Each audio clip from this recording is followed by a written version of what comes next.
Okay, so here we are in line for The Humbling, the Al Pacino film. Huge lineup here at the Could be Ryerson. also be called possibly the bumbling. Yeah, supposedly this movie has not been getting good reviews, so we shall see. But yeah, so I'll be back with the review, and I'm sure you'll probably see some Q&A or intro footage here.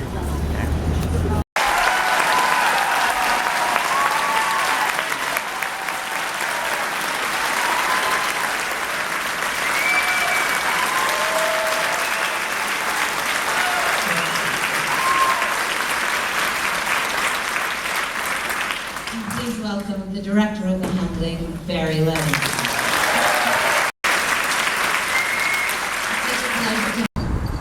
Hey guys, how are you doing? Okay, I'm just around the corner for my next screening, which is at 3 o'clock. I just wanted to get on quickly and just say, hey, what did you guys think of all those excellent pics I got of Al? Pretty awesome, eh? It sucked though. They told us we could not film the Q&A, but I did get him on video coming out. That was so awesome.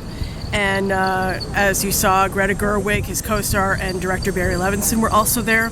So that was very exciting. Of course, it's all about Al. We know that, right? So I'm going to save my review for the webcam where I can sit down and give it the proper attention that it deserves. But I just wanted to check in, say hi. I'm on my way to my next screening, which is Shrew's Nest. I checked the trailer for this morning, and it looks pretty freaking wild. It's supposed to be. It looks very, very twisted, and the lead actress in this is supposed to give an amazing performance. So I'm very much looking forward to it. So check in later for my Shrew's Nest review, and hang on because my review of The Humbling is coming up now. Hello, everybody. Thank you for tuning in. Thanks for tuning in to my first review of TIFF 2014. Well, my first film of the festival this year, I was very excited about because it's one of two films that one of my favorite actors of all time is in, Al Pacino. He is in this movie. He's also in another film called Manglehorn, which I also wanted to see, but I did not end up getting tickets for that one. So, I did go see this one.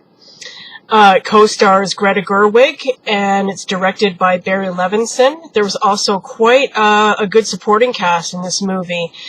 Diane Wiest was in this movie with a small role.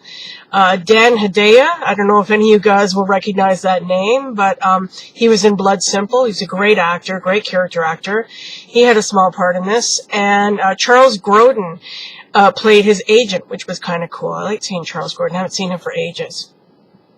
But anyway, I will just briefly describe the plot for you. No spoilers. I'm not going to go into great detail about any of the, scenes or anything like that. But the basics of the story are that Al Pacino plays, surprise, an aging actor who is kind of losing it. He can no longer remember his lines. He kind of hallucinates, may have some kind of like Alzheimer type, condition going on.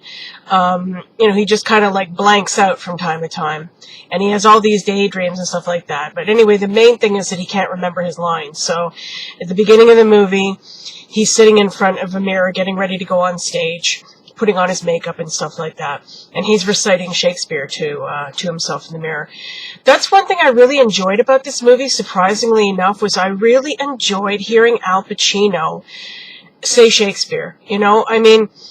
Shakespeare is not for everybody. I'm not a huge Shakespeare fan, but I do appreciate the language, although like everybody else, I've always found it, very dense and kind of hard to follow.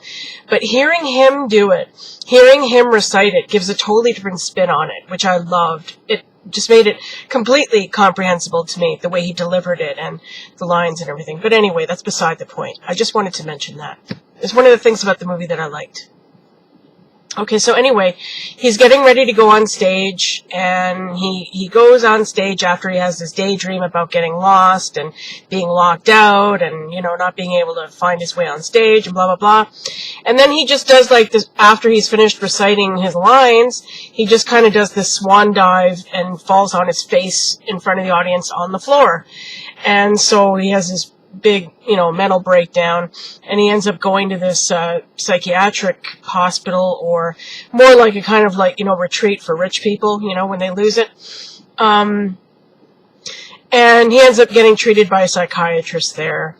And then he gets discharged from the hospital and he goes back home. And he lives in this beautiful big old house in the country. I think it's in Connecticut. And, there's still boxes all over the place. Even though he's lived there for 14 years, it looks like he hasn't unpacked.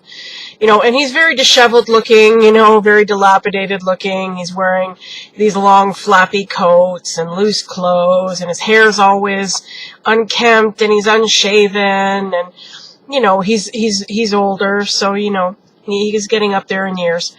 And then, out of nowhere, this girl knocks on his door, and it turns out to be the daughter of an actress friend from way, way back, and she brings over, some basket for him. Some, like when people bring over baskets to your house after you move in, like a housewarming gift. She brings him this big basket. So, this is from my mother. Do you remember who I am?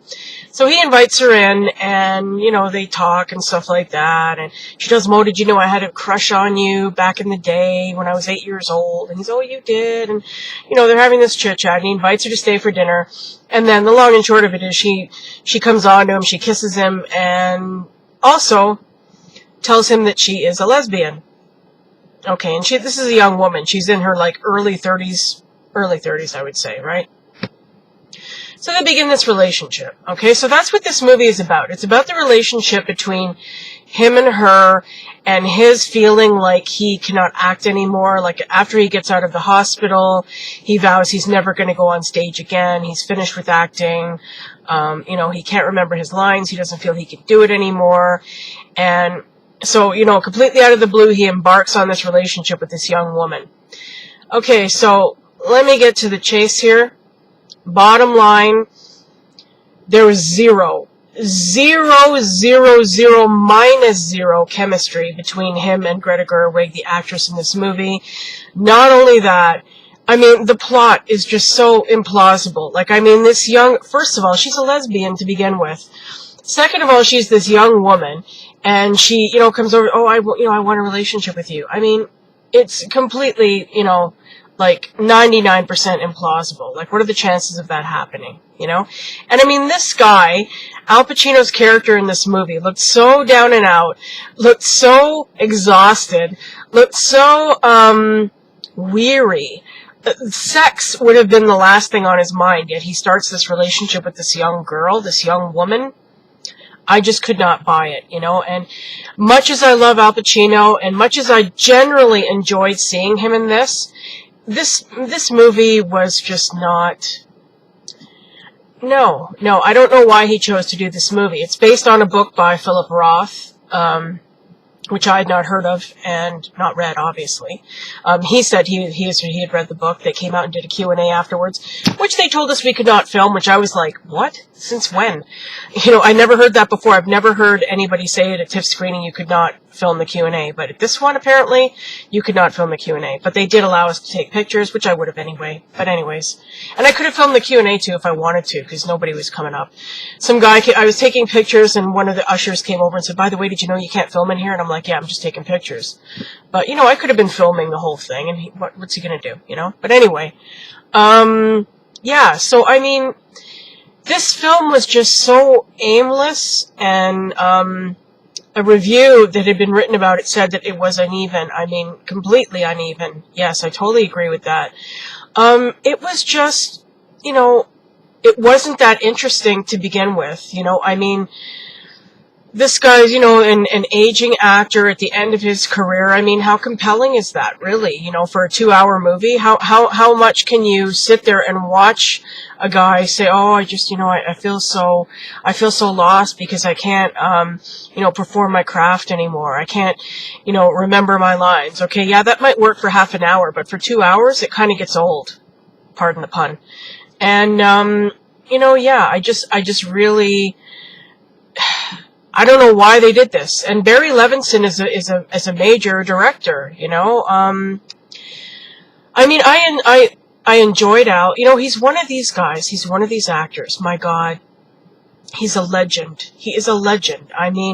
The Godfather, Serpico, Dog Day Afternoon, Panic in Needle Park, Glengarry Glen Ross, Heat, my God, I loved him in Heat, him in Nero. Oh my God.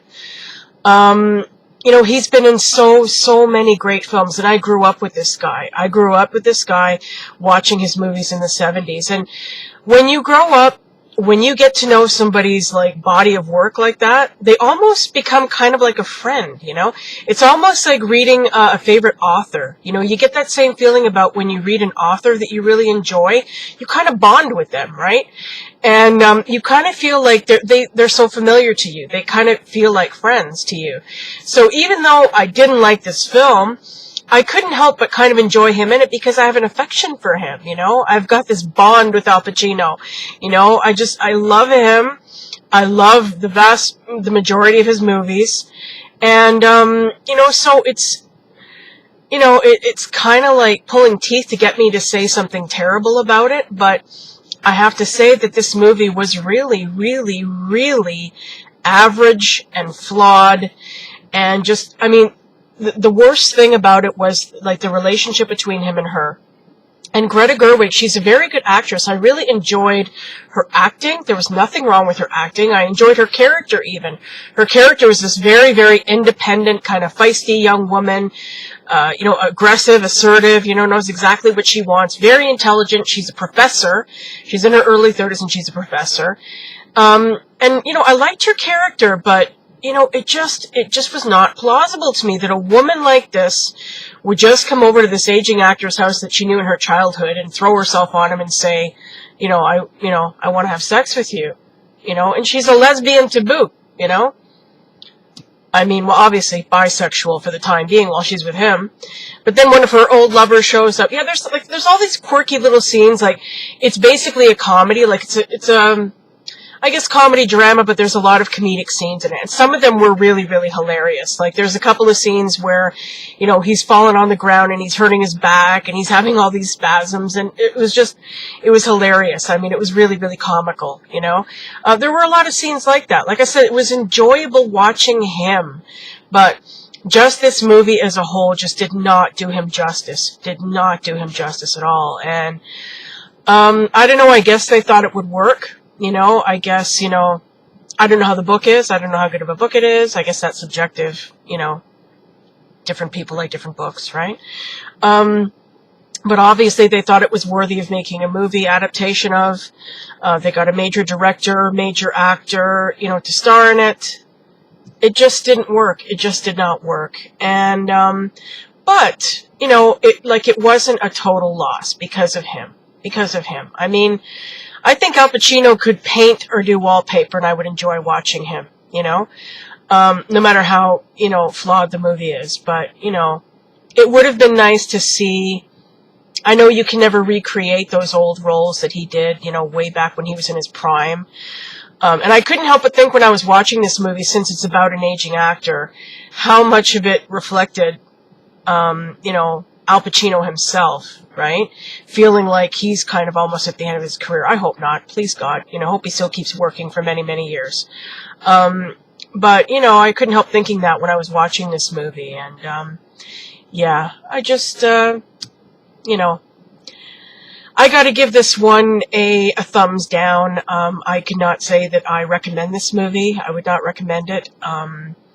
Maybe Manglehorn will be better. I'm not going to see it, so I don't know, but I will be reading the reviews. It's supposed to be better. I think a couple of reviews have already come out and said it was, fairly good. So, hopefully, that one is not as flawed as this one. And, I just have nostalgia. I just have a nostalgia about Al Pacino that basically he can do no wrong. And, when I saw him come out on stage, to do the Q&A, I was just, it was just so great to see him, be in his presence, even though I was up in the balcony, I'm a film fan, and he is responsible for much of that, very, very much have a great affection for the man, the king, King Al. Okay, so I hope that's a somewhat lucid review. Yeah, basically flawed, very average. I would not recommend this. Al, if you're an Al Pacino fan, I don't think you'll hate it, but don't expect to be blown away, I guess. Okay, so that is it for my review of The Humbling, and I will be back for my review of Shrew's Nest. Thank you for watching.